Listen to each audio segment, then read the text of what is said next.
After having a good command over classes and objects, you must have understood how useful the concept of classes and objects can be.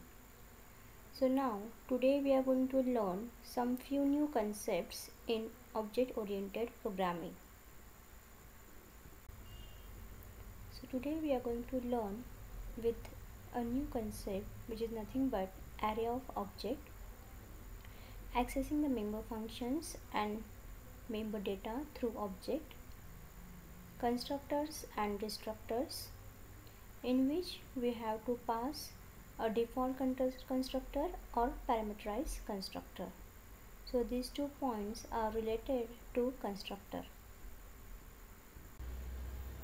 In the previous session, we have seen a class which consists of data members and member functions. So just for the introduction, I have added this slide. What do you mean by data members and member functions? So the variables declared inside the class are known as data members, and data members may be private or public. Let's consider what do you mean by member functions. The member functions declared inside the class are known as member functions. Member functions are methods or functions that can be defined inside the object, generally used to manipulate data members and other objects' data. So before moving to the concept of array of objects, let's first see an example of printing the array of two rectangles. We printed the area of rectangles by making an object of the rectangle class.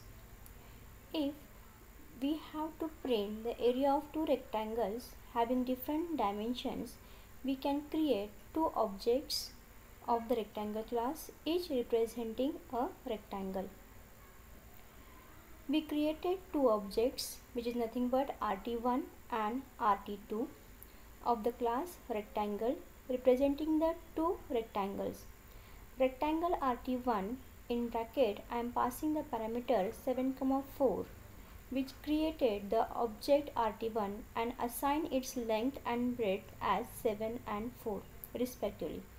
Similarly, rectangle rt2, in bracket I am passing the parameter 4, 5, which created the object rt2 and assign its length and breadth as 4 and 5 respectively. Now suppose we have 50 students in a class and we have to input the name and marks of all 50 students. Then creating 50 different objects and then inputting the name and marks of all those 50 students is not a good option. In that case, we will create an array of object as we do in the case of other data type. So let's see an example of taking the input name and marks of 5 students by creating an array of objects of the students in next slide. Let's see an example of taking an input of name and marks of 5 students by creating array of object of students. Let's go through this code. Student st, in array bracket I am assigning 5. We created an array of 5 objects of students class where each object represents students having a name and marks. The first for loop is for taking the input for the name and marks of the students. GetName method and getMarks method are the functions to take the input of the name and marks respectively. The second for loop is to print the name and marks of all 5 students.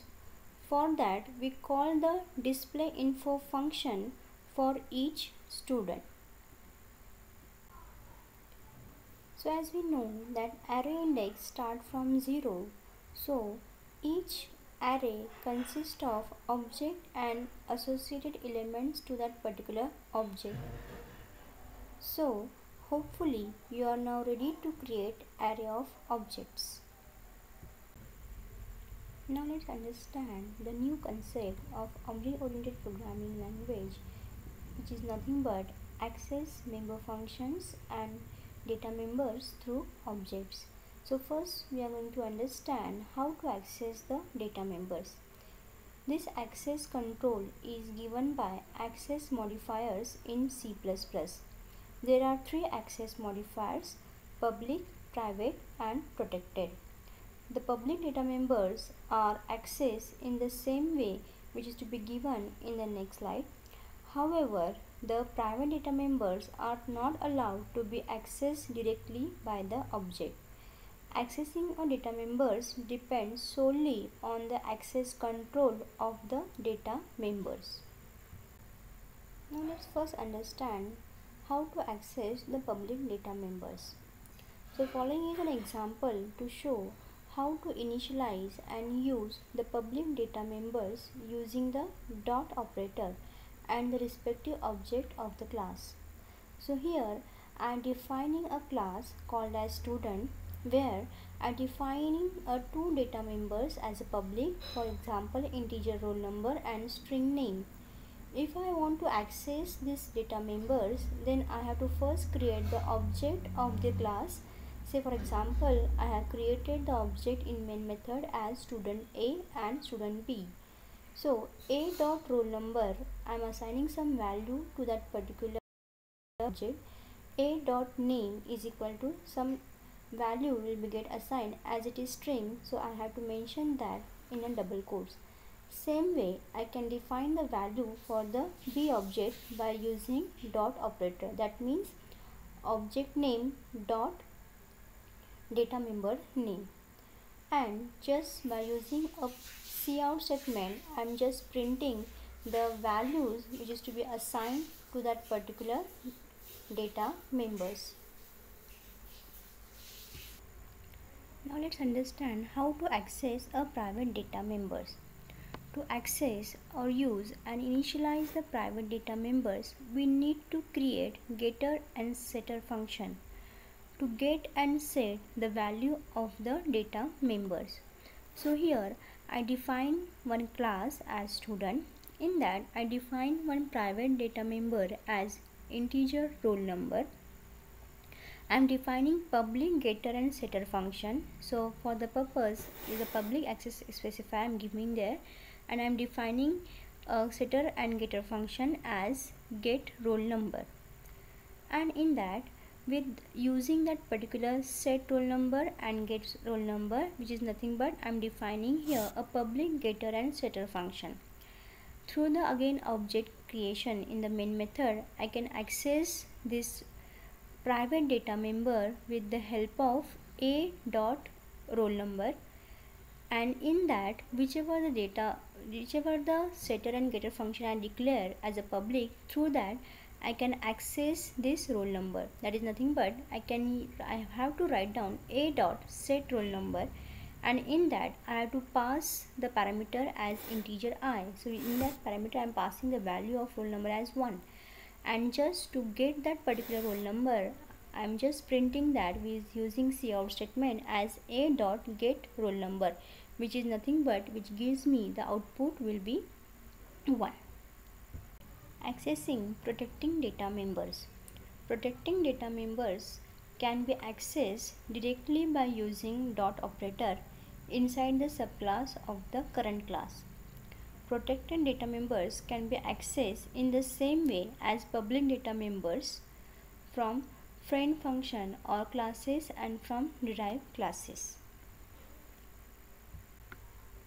Now let's understand how to define member functions. There are two ways to define a member function. First one is inside the class definition, and the second one is outside the class definition. To define a member function outside the class definition, we have to use the scope resolution operator along with class name and function name.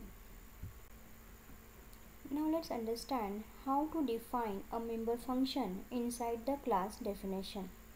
A member function of a class can be defined inside the class. So here in the example I have defined one class as book. In that I define two member function. One is declaration of function is done, and in the other example I have defined, that is nothing but definition is to be written inside the class. Now let's understand how to define a member function outside the class definition. Defining a member function outside the class requires the function declaration to be provided inside the class definition. So here the first I have written here one class which is called as a class book. In that I define the body of the class. Then afterwards I define one member function which is called as a get data. So I have to use return type, class name, scope resolution operator and member function name. So here I define a member function outside the class definition as void book scope resolution operator get data. Here I am passing two parameter, one is character array and another one is float, which gives me defining the member function outside the class. Another member function I am defining here as put data. Again this put data member function is defined outside the class. So I have to use scope resolution operator to access member function outside the class definition. We already know what member functions are, what they do, how to define member functions and how to call them using class objects. Now let's learn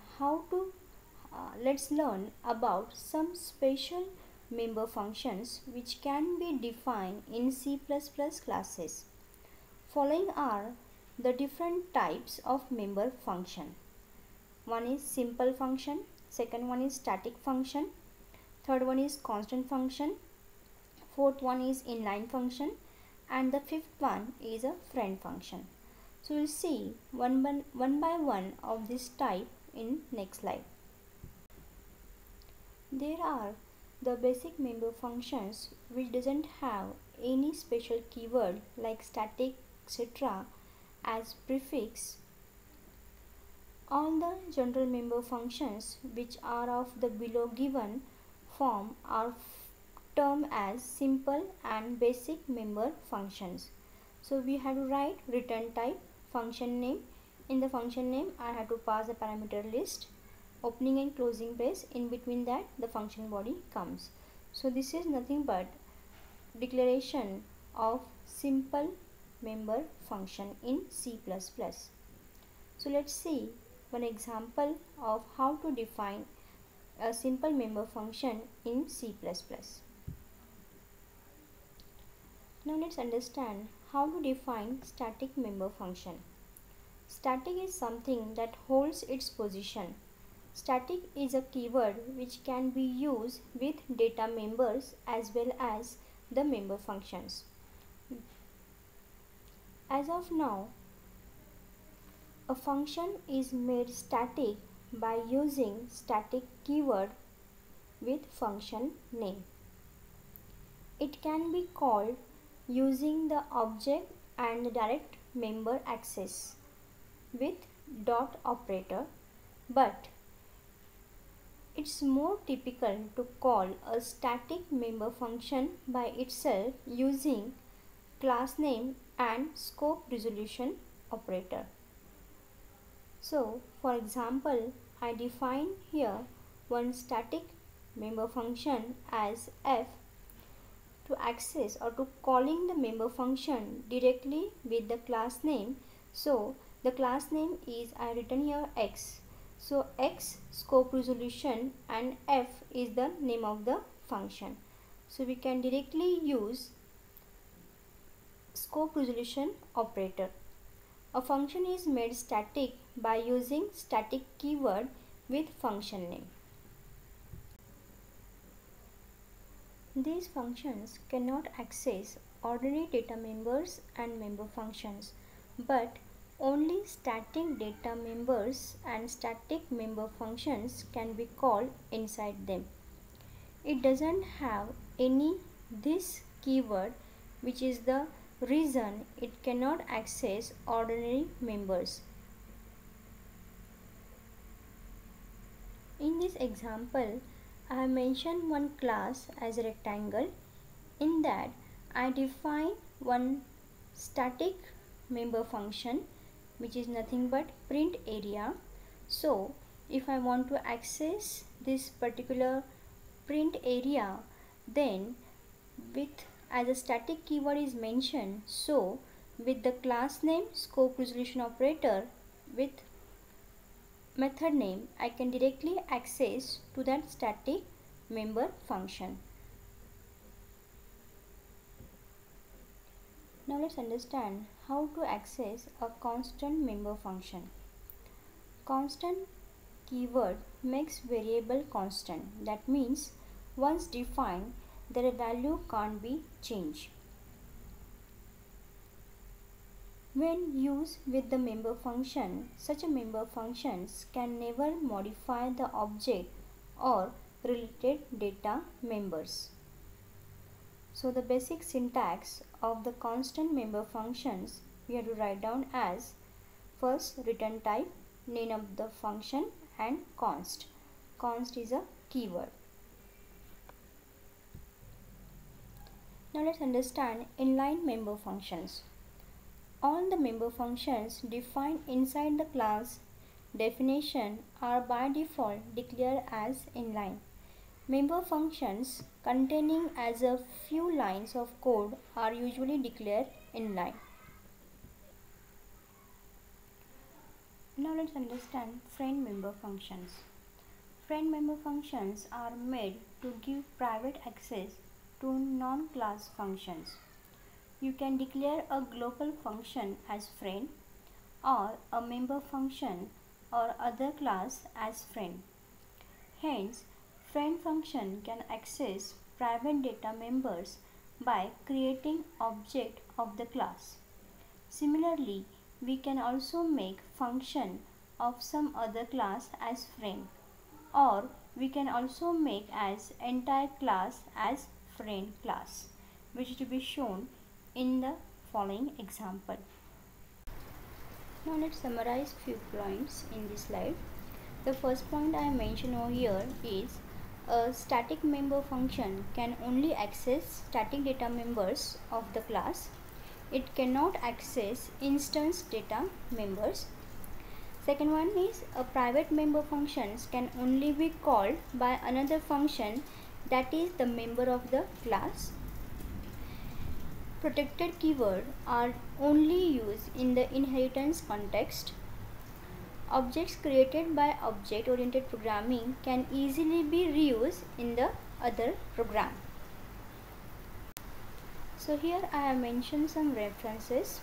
Some are from books and some are from web links. So the book which is to be required is nothing but Balguru Swami, which gives you the name of the book is Object-Oriented Programming with C++.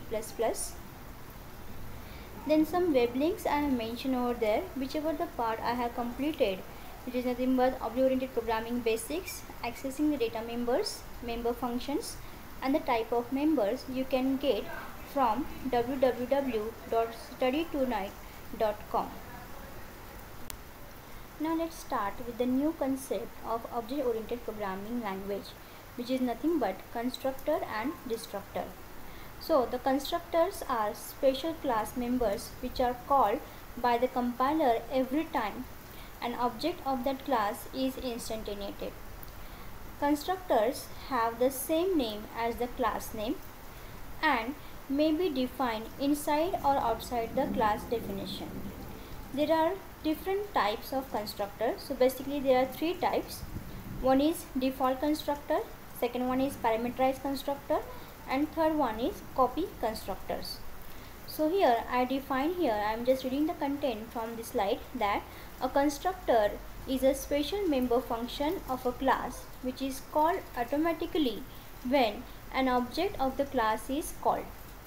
It has the same name as that of the class and no return type. This is the most important part, that if I want to write the constructor in my program, then it should be same as the name of the class name, and it doesn't have, or has not return type. Constructor is a special type of function which is used to initialize an object. It is invoked at the time of object creation. In this slide, I have mentioned one example for the constructor. Just let's see this example. In this example, I define one class. I define some data members and member function. In this, I define in the main method as object of the class with the help of class name and object name. To call this object, once I create this object, I said that it will automatically call the constructor. So in that, I define one constructor, the same name I have given to the constructor as rectangle. So in that, I define one length is equal to 10 and breadth is equal to 10. That is, the value will be assigned for this data type, and that will be get printed with the help of cout statement.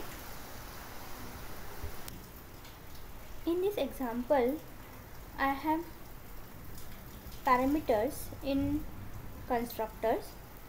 As I told earlier, a constructor also have a function which is executed at the time of creating an object and as the same name as of that of the parent class. So it will work like a function and assign values passed from rectangle RT in bracket 7,4 to length and breadth. So in this statement, I have written rectangle RT 7,4. It will create an object RT of class rectangle and pass 7 to L and 4 to B. L and B are used in the constructor of the class rectangle.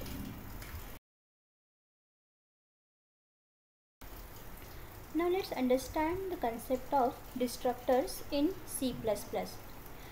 Destructor is another special member function that is called by the compiler when the scope of the object ends. Destructors are functions which are just the opposite of the constructors. We all know that constructors are the functions which initialize the object. On the other hand, destructors are the functions which destroy the object whenever the object goes out of scope. It has the same name as that of the class, but we are using the tilde operator before the class name. So here I have written one class A. In that I define access specifier as public and I have defined one destructor. So tilde operator A as the name of the class, as it is function, so it has to come the open closing braces and semicolon will come. So here tilde A opening and closing brace is the destructor of class A. Destructor doesn't take any argument and have no return type. So in this program, I define a simple use of constructor and destructor. So just go through this code and you will get the output whichever is to be required from this particular program in next slide. So my output will be, first it will get printed the cout statement which is to be written in the constructor. So just it will print this constructor. Then I have created one object of the class rectangle and I have called one function over there with the help of rt.setDimension. So whatever the dimensions are to be passed as a parameter will be given to that particular function and it will execute that code which is to be written in my previous slide, and my output will get as 28 with the help of this cout statement, cout rt.getArea. Then it will go to the destructor and then it will just print the cout statement as destructor.